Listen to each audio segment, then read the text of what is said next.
Sunday afternoon mga ka-guys and mga kasari. Balik na si Kuya AJ sa tindahan. Pero this time, kay dili pa man makadrive si Kuya AJ guys. So naninda mi Sunday.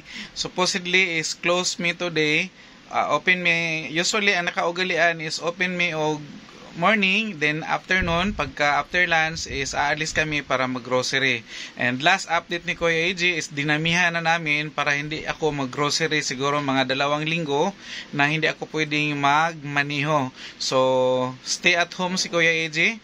Pero kahit na medyo mahapdi, masakit, makirot, tiis-tiis si Kuya AJ guys dahil kawawa din si Mami Iya.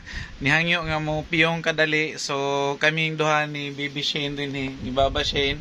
Say hi, nak. Assist lang ko. So, nagka-share lang si Kuya AJ. How I wish nagka-share na lang yun si Kuya AJ, no? Pero, dili pwede kay uptick pa man si Kuya AJ. Sa pansamantala, temporarily, si Kuya AJ is ka-share lang muna. And assist sa mga presyo. And kung naay mga gaan kayo nga paliton, pwede hinahinay si Kuya AJ makalihok. And thank you nga pala, bago makalimutan ni Kuya AJ and saan tayo mapunta sa aking yaw-yaw this afternoon. Thank you sa lahat na aking mga followers sa Facebook at saka mga subscribers natin sa YouTube na always and handang mag-pray. Nagbigay and nag-offer ng prayer para sa agarang paggaling ni Kuya AJ. And sa mga hindi nakakaalam, dahil meron tayong mga hindi updated na mga followers and subscribers, si Kuya AJ po is merong dumaan sa procedure. Di ko kabalo na kung pila na anak. Asa nakabutang? Saglit lang.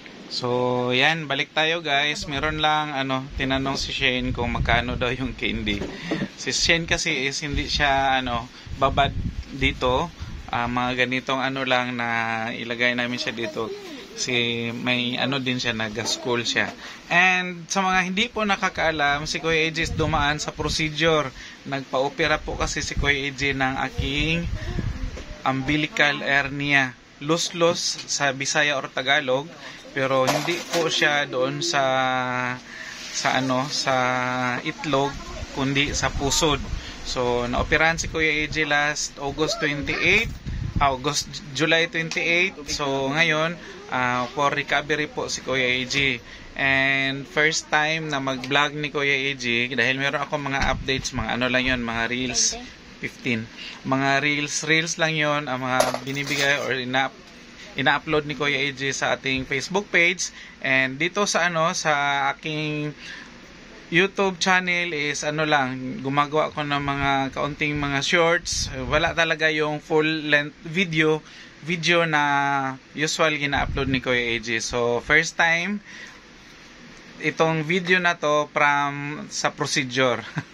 May nagtatanong kung mahal daw ba yung gastos namin sa pagpa-opera. Medyo may kalakihan dahil kung magkano yung singil ni surgeon, 50% doon is mapupunta sa anesthesiologist. And meron pang ibang mga doktor na nag-clear kay Kuya AJ sa mga more or less nasa 80 plus ang gastos ni Kuya AJ magpa-opera.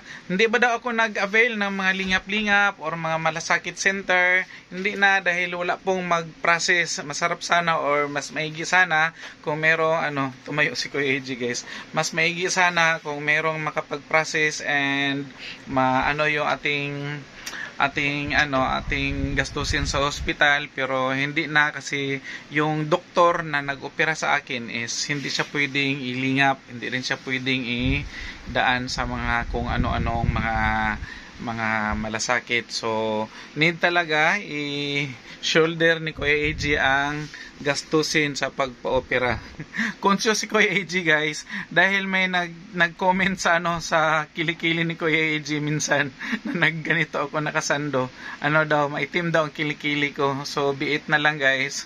Kahit anong ilagay ko dyan, kahit lagyan ko pa yan ng tawas, hindi pa rin siya pumuputi. So ganun talaga. Hayaan na natin yung mga hindi sila happy sa kung yung kalagayan ng kapwa tao nila. So yun, So, hindi na natin yan sila i-entertain. Basta ang akin is makapagbigay ako ng update sa inyo about sa aming tindahan. Kaya kahit na hindi makapag-grocery guys, si Kuya AJ, sabi ko, ng ilang linggo, mga 2 linggo siguro. So, may ano pa tayo, meron pa tayong mga paninda. Ang ano lang, ang wala lang talaga dito sa amin as of now. And siguro, mga ilang araw pa bago malagyan ng gulay ang ating gulayan kasi wala talaga kahit ahos or bombay, walang laman. So pila? 400 boss. 400. Oh.